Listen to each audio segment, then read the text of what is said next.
What did the panel think of Democratic Congresswoman Jasmine Crockett calling Texas governor, okay, she's from Texas, the governor, Greg Abbott, who is paralyzed and uses a wheelchair, she called him Governor Hot Wheel. The Democrats are scrambling in a desperate bid to imitate Trump, hoping to bottle his image, charisma, and energy. But let's be honest, it'd been a complete flop. Even Bill Maher wasn't buying it.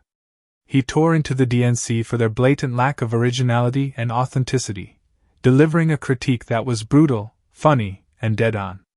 Maher didn't hold back. He dismantled Crockett's supposed charisma, brushing it off as nothing more than podcast-level chatter. Oof. The irony is almost comical. If you're going to shamelessly copy someone, you'd at least expect a little applause. Instead, Maher saw right through it. To him, Crockett's performance wasn't bold. It came off as cringy, desperate, and obviously fake. And let's be real, the person she's trying so hard to mimic, Donald Trump, never relied on fake accents, scripted cadences, or forced mannerisms to get a crowd behind him. He just was. Even Maher guests picked up on the artificiality, calling out the act and landing another brutal blow. You'll want to hear what they said next. Congressperson Crockett is part of the new trend where informality is okay, where formality used to reign. Okay, fine. That's been going on since the 60s. So her routine is that she wants to bring a little bit of what I might quaintly call the ghetto cat fight into these spaces. I get it, you know, bring a blaxploitation movie or something into Congress. Great, work it. But you do not make fun of the fact that somebody lives their life in a wheelchair. That doesn't work. Exactly. Democrats have figured out that a bold, unfiltered persona feels far more authentic to voters than the stiff, over-rehearsed style they've leaned on for years. So now they're trying to mold the next wave of candidates into being loud, edgy, and relatable. But here's the problem: you can't manufacture authenticity. Voters aren't clueless. They saw right through Harris's awkward, scripted one-liners and Wall's sanctimonious vibe. And they'll spot Jasmine Crockett's curated swagger just as easily. Charisma isn't something you can package and sell like a campaign accessory. The more they try to engineer it, the more forced and embarrassing it becomes. Because ultimately, trying to imitate Trump without actually being Trump isn't a strategy, it's a punchline. If you haven't been following politics closely, Jasmine Crockett might not have been on your radar until now. Watch this clip. First of all, it's good to see you in the new year. You know, no one could have told me that when I went down to Austin, now it looks like a little bit over a year ago, that I would be running for Congress. It's just not what my plan was. But what I've always decided is that I would step up when there was a need.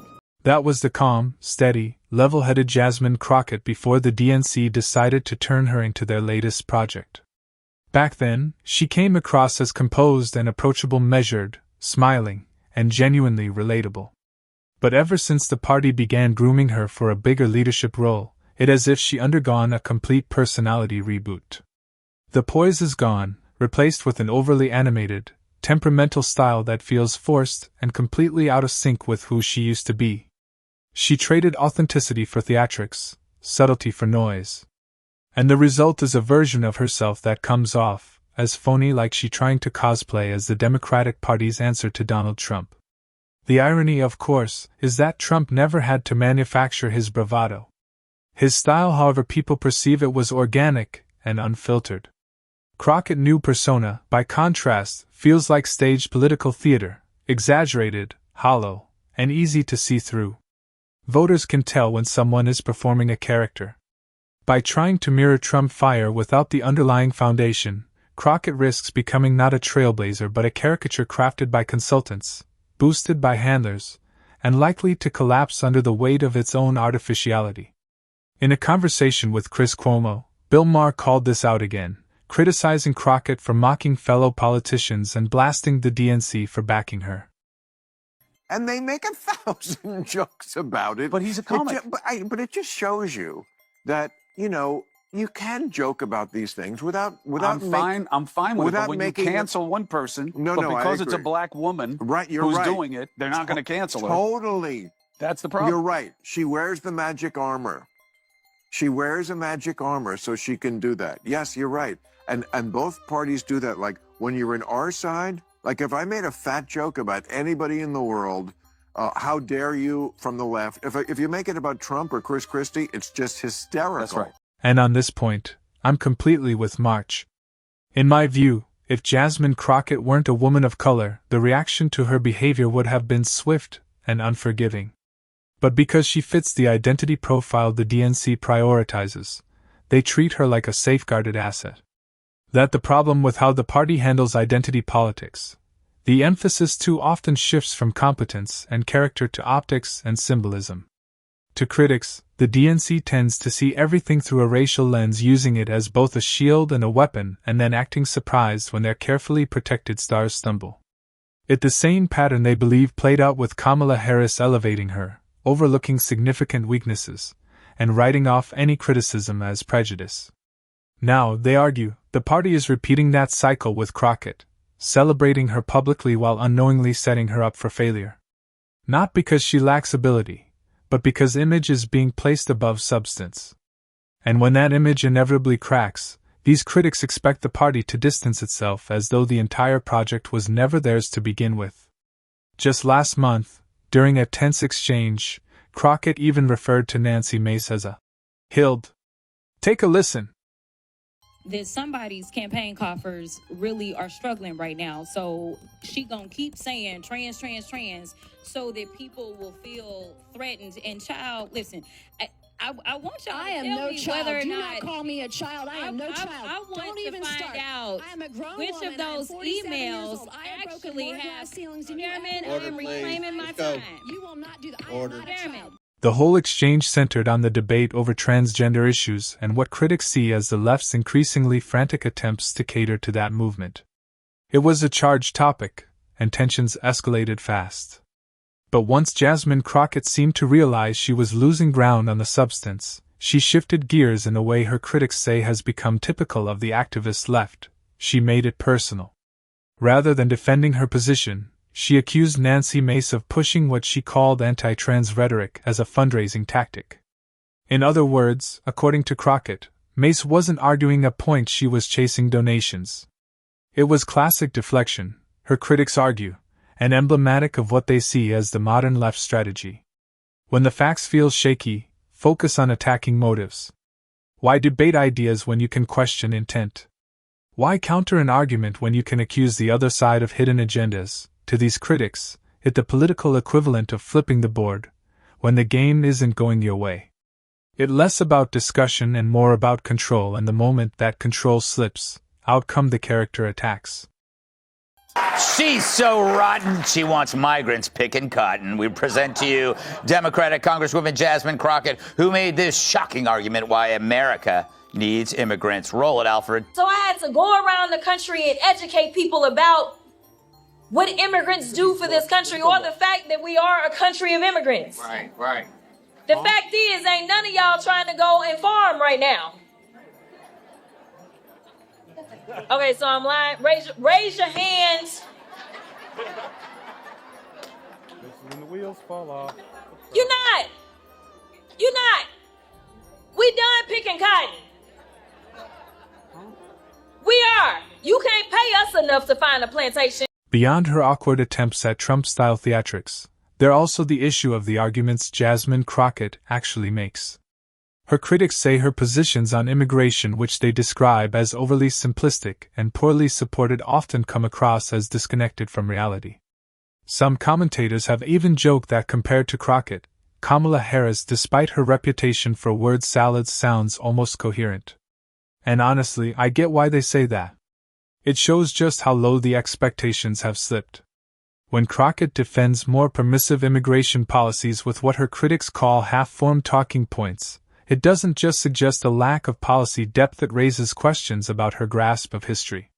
They argue she seems unaware of long-standing concerns within black communities about how large-scale immigration can affect jobs, wages, and political representation. To them, it feels like she's leaning on buzzwords rather than engaging with the broader consequences. It's the familiar pattern: identity over insight, optics over outcomes. And the sad reality, critics warn, is that once the cameras stop rolling, everyday Americans, especially Black Americans, who bear the real-world impact of these oversimplified narratives. That was some of the dumbest I ever heard in my life. Here's the thing. This goes back to what we talked about earlier. They never have a solution.